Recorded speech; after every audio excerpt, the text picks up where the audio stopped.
Heute geht es um ein kleineres Bauteil und zwar geht es hier um den Ölmessstab der SF500.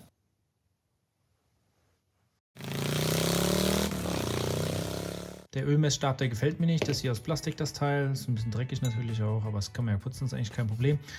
Ja, sieht halt einfach nicht geil genug aus. Und als ich den Rahmen ja zum Pulvern gegeben habe, habe ich vorher noch oben den Deckel zugemacht, den Einfülldeckel vom Öl. Und da habe ich hier dieses Teil gedreht. Und dabei ist mir dann eingefallen, dass ich mir auch diesen Ölpeilstab selbst drehen könnte. Es gibt den auch zu kaufen, aber der ist leider nicht lieferbar. Deswegen werde ich ihn einfach jetzt mal selbst drehen, weil ich keinen Bock habe zu warten.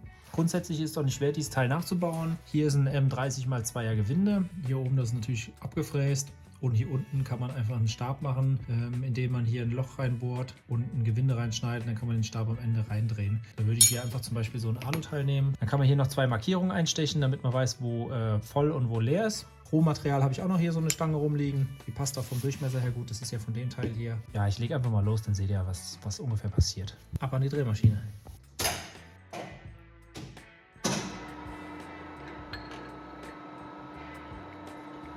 So, grundsätzlich dann nochmal zum Vorgehen. Ich drehe das hier plan, mache ein Gewinde rein, drehe hier die Fläche ein bisschen ab, damit das schöner aussieht. Und dann mache ich noch einen kleinen Winkel in diese Richtung. Und dann steche ich das Ganze ab oder säge es ab, spanne es dann in die Fräse ein und mache dann noch diese 2 Einfräsungen hier oben quasi einmal durch, damit ich dann so einen Griff habe. Und dann bohre ich vielleicht noch hier so 2 Löcher rein.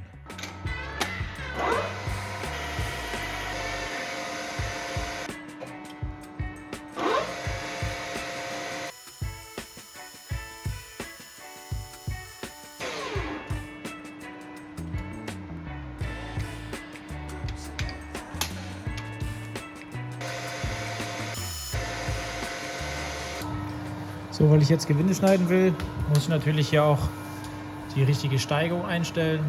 Suche ich mir jetzt die 2.0er Steigung raus und tue hier AC4GL einstellen. Und ich glaube, das war vom letzten Mal noch richtig. Wir haben hier oben AC4GL.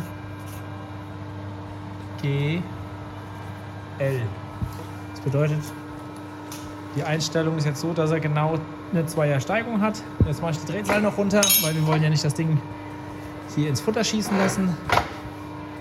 Jetzt gucken wir, wie langsam das Ding ist. Ich fahre mal kurz rüber. So könnte man es drehen. Ich kann es noch einen Ticken langsamer machen. So, jetzt noch einen Ticken langsamer.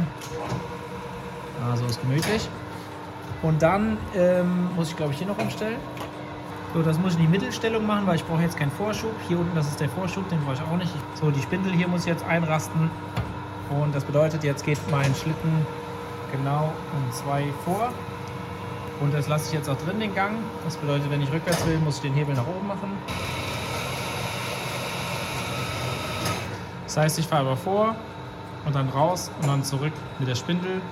Die fährt auch rückwärts schneller. Und dann fahre ich immer wieder ein Stück vor, dass ich dann irgendwann meine Gewindetiefe habe. Und jetzt mache ich erstmal den Gang raus und kratze an. So, jetzt habe ich angekratzt. Jetzt null ich den ganzen Kram und jetzt fahre ich durch.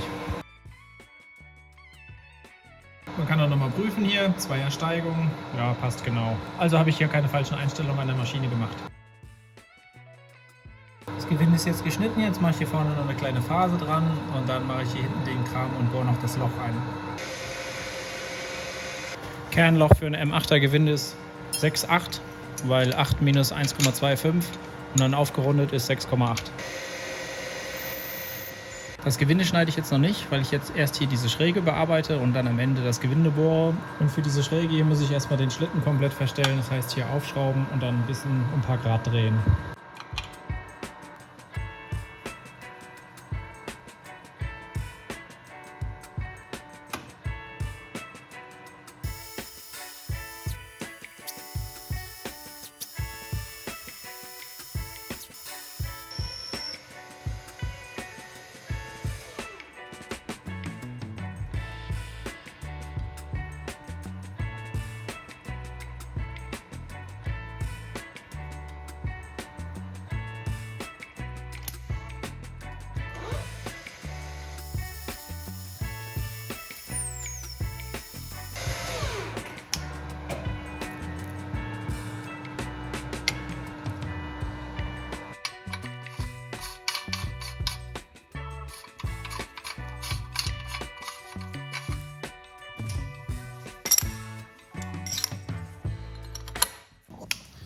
steht sogar noch mein Elektromotorrad rum.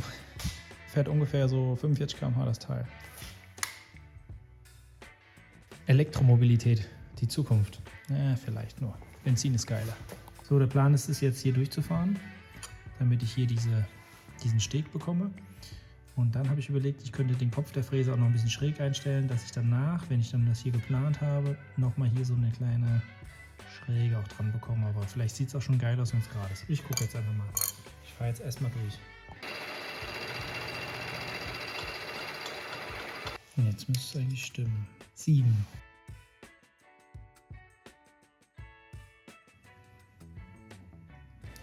Und jetzt stelle ich den Kopf ein bisschen schräg und mache hier noch so einen kleinen Winkel dran.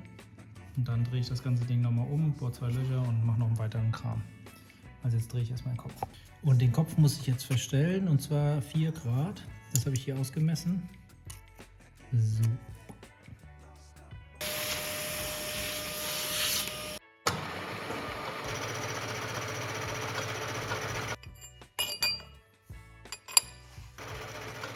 So, jetzt ist der Winkel auch dran. Man sieht es leicht. Und jetzt spanne ich das so ein, dass ich hier nochmal 2 Löcher reinbohren kann und vielleicht nochmal hier so eine Rundung so ein bisschen.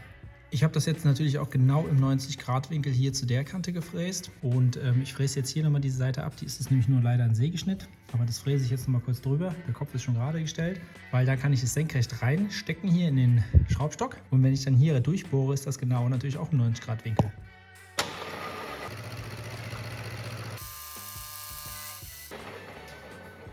So ist jetzt nämlich, diese Kante ist absolut parallel mit der Kante, weil ich bin ja hier durchgefahren und da durchgefahren.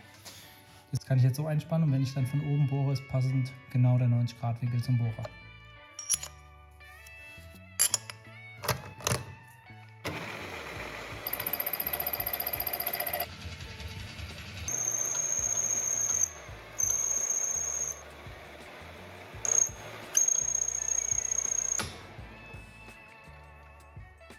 Ja, die Löcher habe ich jetzt gebohrt. Jetzt mache ich vielleicht noch mit der Feile hier diesen Außenradius. Und diese Kanten phase ich noch an, und ich mache natürlich auch noch hier eine Phase an die Bohrung, und dann ist das Ding jetzt fertig.